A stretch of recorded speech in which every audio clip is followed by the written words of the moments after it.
කොහොමද එහෙනම්? තවත් වීඩියෝ එකකින් හම්බ වෙනවා. මේ වීඩියෝ එකකින් මම ගේන්න බලාපොරොත්තු වෙන්නේ මගේ නිව්සීලන්ත වල මගේ ස්ටෝරි එක.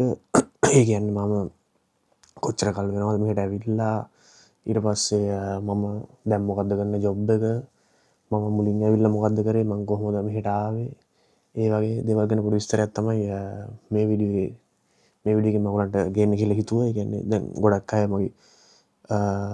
අය කියන්නේ තාම එහෙම ලොකු ෆලෝ බේස් එකක් නැහැ. ඒ වුණාට දැන් වීඩියෝස් බලන අයට හිතෙන්න පුළුවන් මම සබ්ස්ක්‍රයිබ් කරලා තියෙන අයට මොකද්ද මම කරන්නේ මේ නිව්සීලන්ත වල මම ලංකාවේ වීඩියෝස් තමයි ගොඩක් දැම්මේ. මම ලංකාවේ වෙකේෂන් ඉන්නකොට ඇත්තට ගොඩක් අය දන්නේ නැහැ මම නිව්සීලන්ත ඉන්නේ කියලා.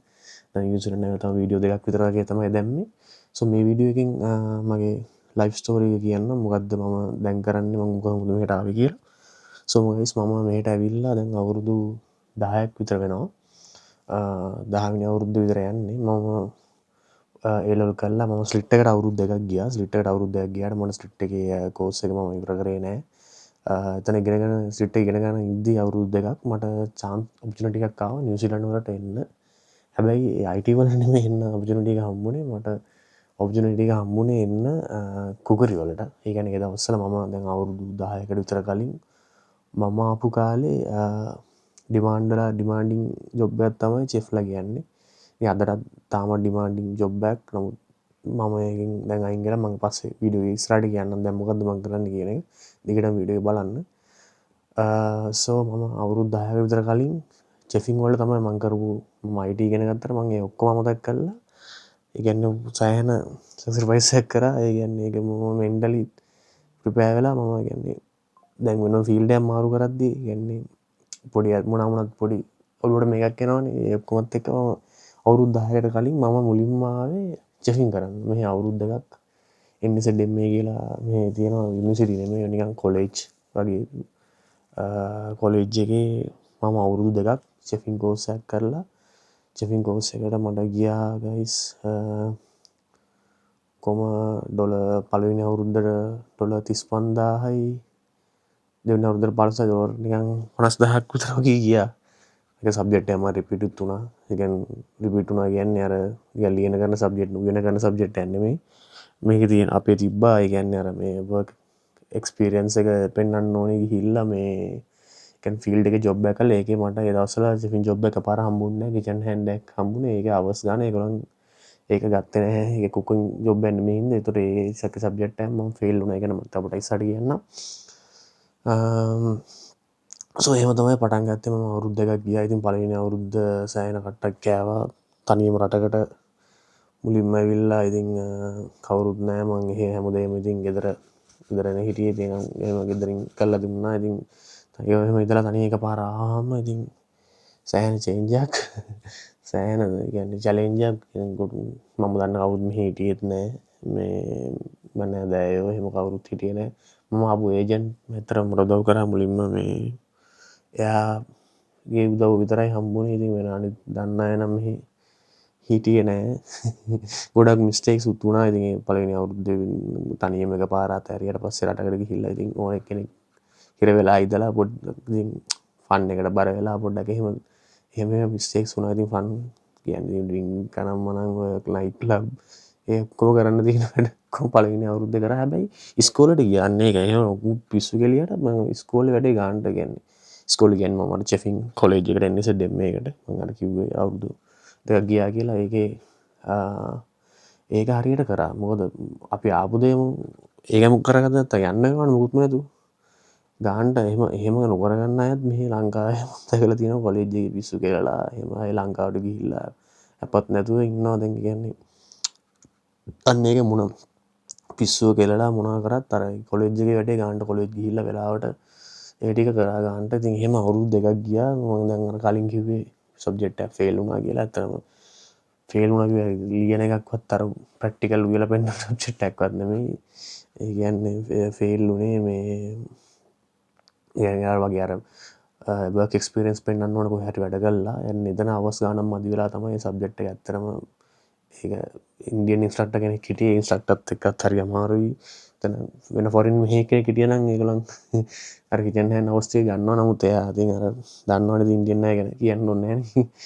මේ එහෙම වෙලා කොහොම හරි ෆේල් වුණා. ෆේල් වෙලා ඉතින් මේ ඉතින් ගෙදරින් සල්ලි ඉල්ලලා කට්ටක් කාලා ඒක කොහොම හරි ඒක ගොඩ දාගත්තා මේකේ කොලෙජ් එක ගොඩ දාලා ඕක පාස් වුණා. ඊට පස්සේ චෙෆින් ජොබ් එකක් හම්බුණා මට. මම මුලින්ම වැඩ කරපු පළවෙනි චෙෆින් ජොබ් එක තමයි මම හොයිට් සිනමා කියලා තියෙනවා මේ. හොයිට්ස් එකේ ඒගොල්ලන්ගේ ලක්ස් කියලා තියෙනවා මේ වෙනම VIP ඒරියා එකක්. ඒකේ එතන රෙස්ටොරන්ට් එක තමයි මම වැඩ කරේ චෙෆ් කෙනෙක් විදියට. මරු අවුරුද්දක් වැඩ කරා මම. වැඩ කරපු සුපිරිම අවුරුදු දෙක නිව්සීලන්ත වල යාළුවෝ මෙහෙ ඔක්කොම කිවි යාළුවෝ හිටියේ එතන පාටිද එහෙම ඉතින් කොහොම ඒ කාලේ ෆුල්ම හැපනින් ඉතින් රටේ හැමතැනම ඇවිද්දා. ඉතින් එහෙම තියෙනවා මේ එහෙම සෑහෙන ආතල්ලක් ගත්ත ඒ කාලේ. හැබැයි ලොකු ඉතිරියක් නම් කරේ කරන්න දුන්නේ නැහැ. ඉතින් ඒ පොඩි සැලරිස් ඒ දවස්වල තිබ්බේ. කොහොම හරි එහෙම අවුරුදු දෙකක් ගියා. ඊට පස්සේ මට අවුට් ඔෆ් ඕක්ලන්ඩ් වල මට මේ හම්බුණා ජොබ් ඔපචුනිටි එකක් ඒ චෙෆ් කෙනෙක් විදියට යන්න.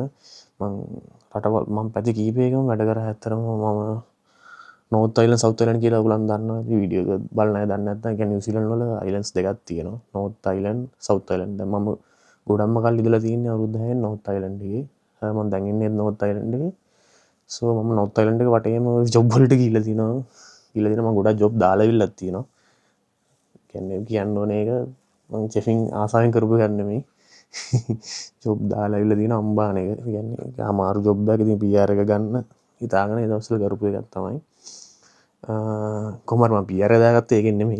ඒක මම ඉස්සරහට කියන්න. මේ කොහොම හරි ඒ වගේ ජොබුත් ගොඩක් දාලා ඇවිල්ලා ඉතින් විශ්ව කෙල්ලා එහෙම මේ වෙලා කොහොම හරි එහෙම අවුරුදු 4ක් විතර ගියාම නෝර්ත් අයිලන්ඩ් එකේ අවුරුදු 5ක් විතර ගියා. නෝර්ත් අයිලන්ඩ් එකේ සෑහෙන වටයක් ගැහුවා. ඉතින් ඒ දවස්වල හැමතිස්සෙම රූල්ස් චේන්ජ් වුණා. PR එක දාගන්නත් ලේසි වුණේ නැහැ. මේ IELTS උත් කරා. IELTS කරලා ඉවරනකොට ආයි රූල්ස් මාරු වුණා. ඒක දැනගෙන සපෝට් කරනවා කිව්වා මට. ඒ ඔක්කොම ඩොකියුමන්ට් ටික අතල මම IELTS උත් කරන් ඉඳි ලංකාවට ගිහිල්ලා ඒක රූල්ස් ආයි මාරු වෙලා.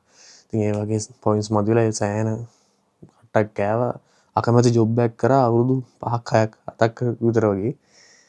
ඊට පස්සේ කොහොම හරි මේ කොවිඩ් එක ආවනේ. ඔය කොවිඩ් කාලේ තමයි අමාරුම කාලේ. ගොඩක් අය දාලා ගියේ ලංකාවට ගිය කාලයක් තමයි කොවිඩ් එක. කොහොම හරි කොවිඩ් එකේ මට ඇත්තටම මගේ ජොබ් එක නැති වුණා. මට ඇත්තටම ඒ කියන්නේ ගෙදරින් සෑහෙන උදව්වක් බත්තියක් දුන්නා. ඒක කොවිඩ් ඒ කාලේ කියන්න ඕනේ නැහැ නේද? කොවිඩ් කියන්නේ ඉතින් ආයි අමාරුම කාලයක්නේ හැමෝටම.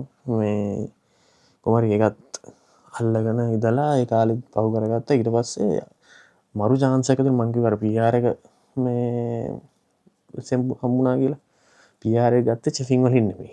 ඔය කොවිඩ් එකේ අල්ලන් හිටපු අයට රට ඇතුලේ ඒගොල්ලන් ආණ්ඩුවෙන් ජසින්තා ආඩන් කියලා හිටියේ කලින් අගමැති කෙනෙක්. එයා අනවුන්ස් කරා. ඒ කියන්නේ කොවිඩ් එක කාලේ එහෙම හිටපු අයට ඔක්කොම වැඩ මේ නිව්සීලන්ත වල PR එක දෙනවා කියලා. කොහොම හරි මම PR එක මට හම්බුනේ එහෙම තමයි. කනා chance එකක් මාරම ලගේ chance එකක් වැදුනේ. කොහොම හරි PR එක නෙමෙයි මුලින්ම මම රෙසිඩන්ස් කියන එකනේ. PR රෙසිඩන්ස් කියන්නේ දෙකක්. මම ඒක ඉස්සරහට පුළුවන් විදිහට වීඩියෝස් ගේන්නම් ඒවා ගැන. මේක මේන්ලි ඉතින් මම ෆෝකස් කරලා තින්නේ මේ channel එකේ නිකන් traveling food ඒ වගේ තමයි. නමුත් මේ වගේ ඒවත් ඉස්සරහට ගේනවා. ඔයාලා සබ්ස්ක්‍රයිබ් කරලා තියාගන්න. ඒ වගේ දැනගන්න කැමති අය ඉන්නවනම් කමෙන්ට් එකක් දාන්න. දිගට මොන වගේ වීඩියෝස් ඕනේ කියන එක. එතකොට වැඩි පැත්තක් කැමති පැත්ත අනුව වැඩි කට්ටියක් කැමති පැත්ත අනුව වීඩියෝස් ඒ විදිහට හදත හැකි. මේ ඒ වගේ නිව්සීලන්ත ගැන දන්න ගන්න මොකක් හරි දෙයක් තියෙනවනම් ඕන කමෙන්ට් එකක් දාන්න. ඉතින් මම ලොකු එක්ස්පර්ට් කෙනෙක් නෙවෙයි. මම දන්න දෙයක් තියෙනවා නම් දාන්න කියන්න. ඉතින් මට වඩා ගේම ගහපින් ඉන්නේ ගොඩක් මෙහෙ ඉන්නවා. ඒ කියන්නේ එහෙම මම ලොකු එහෙම පොරක් නෙවෙයි. මම දන්න දෙයක් තියෙනවා නම් මම කියන්නම්. ඒක එහෙමයි. ඊට පස්සේ කොහොම කාලයක් ඉඳලා මේ ඊට පස්සේ මට PR එක හම්බුණා. රෙසිඩන්ස් කියන එක හම්බුණා. මුලින්ම රෙසිඩන්ස් එක හම්බෙලා ඊට පස්සේ මම තනිකරම මම අවුරුද්දක් ලංකාවට ගියා. රෙසිඩන්ස් එක හම්බෙච්ච ගමන් මම ගියා. මං ගිහිල්ලා මගේ ආයි නොලෙජ් එකම රිෆ්‍රෙෂ් කරගත්තා. මම ස්ලිට් එක ඉගෙන ගත්තා ඒවයි. තව කෝස් දෙකක් විතර කරලා මම තනිකර IT පොඩි ක්වොලිෆිකේෂන්ස් ටික හදාගත්තා. හදාගෙන මං ආයි මෙහෙට නිව්සීලන්ත වලට ඇවිල්ලා අවුරුද්දකින් පස්සේ මම මේ IT ජොබ්ස් වලට ඇප්ලයි කරා. ටිකක් අමාරුයි. දැනටත් අමාරුයි IT ජොබ් එකක් හොයාගන්න. මේ මට chance එකක් හම්බුණා ගිස්බර්න් වල කියන්නේ මේ රූරල් සිටි එකක්. මට IT ජොබ් එකක් එතන හම්බුණා. මට මුලින්ම හම්බුණා IT ජොබ් එක තමයි මට ඒක ලොකු කම්පැනියක්.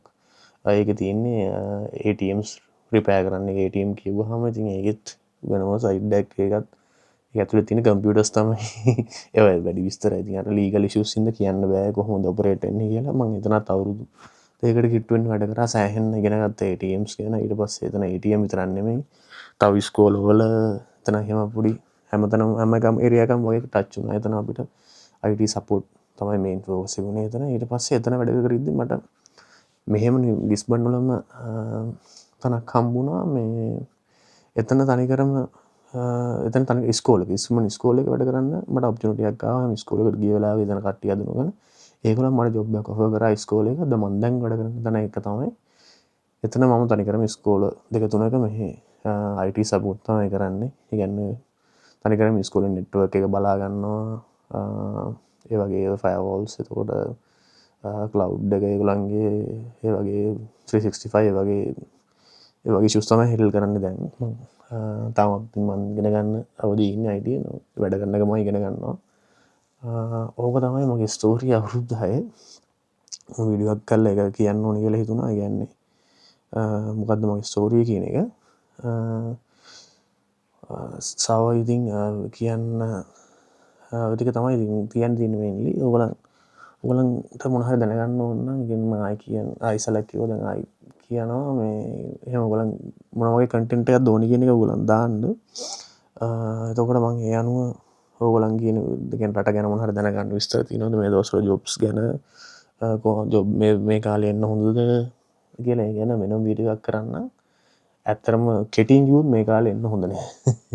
මේ කාලේ ජොබ්ස් මාර අමාරුයි. නමුත් අමාරුත් නෑ ගේමක් ගහගන්න පුළුවන්. මේ ඒ කියන්නේ හරියට ක්වොලිෆිකේෂන් හදාගෙන ආවොත් ජොබ් එකක් හොයාගෙන ගේමක් ගහගන්න පුළුවන්. ක්වොලිෆිකේෂන් නැතුව නම් ආවොත් අනාතයි ජොබ් අමාරුයි. එහෙම එන්නත් ලේසිත් නෑ. මම හිතන්නේ දැන් ඉගෙන ගන්නත් ඔස්ට්‍රේලියාව වලට වඩා හැබැයි ලේසි. අපි ඒ ගැන වෙන වීඩියෝ එකකින් කතා කරමු. මේ වීඩියෝ එකේ ඉතින් මට නිකන් ලයිෆ් ස්ටෝරි එක තමයි කියන්න ඕනලා තිබ්බේ. එහෙනම් ගයිස් එහෙනම් මේ වීඩියෝ එක මම නිකන් විනාඩි 10ක 12ක වීඩියෝ එකක් මම මෙතනින් එන්ඩ් කරනවා. ඕගොල්ලන්ට දැනගන්න මොන හරි තියෙනවා නම් කමෙන්ට් එකක් ලයික් එකක් දාලා සබ්ස්ක්‍රයිබ් එකක් දාලා channel එකත් එක දිගටම ඉන්න. අපි එහෙනම් අලුත් වීඩියෝ එකකින් හම්බ වෙමු. එතකන් හැමෝටම සුබ දවසක්.